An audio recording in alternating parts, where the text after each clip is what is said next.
In diesem Video zeige ich dir, wie du für den Shop vorausgesetzte Plugins in Plenty One installieren kannst.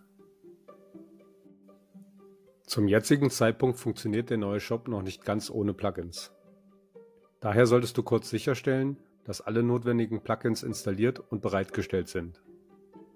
Um das zu prüfen, klickst du im Hauptmenü auf den Reiter Plugins. Neue Plenty One Systeme kommen mit einem bereits vorinstallierten und vollständigen Plugin-Set. Um zu prüfen, ob das auch auf dein System zutrifft, öffne einmal das Plugin-Set des Mandanten, auf dem du den neuen Shop nutzen möchtest.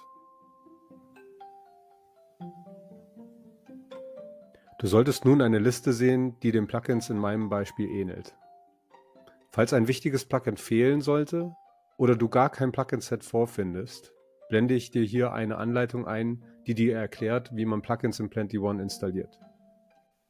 Zwingend notwendig sind derzeit noch diese Plugins: I/O, Plenty Shop LTS und Customer Feedback. Je nachdem, welche Zahlungsanbieter du zur Verfügung stellen möchtest, brauchst du noch PayPal Checkout, Molly oder auch unsere eigenen Plenty One Zahlungsarten: Pay upon Pickup, also Barzahlung, oder Cash in Advance, Vorkasse. Sollten alle notwendigen und gewünschten Plugins installiert und bereitgestellt sein, können wir zum nächsten Schritt übergehen.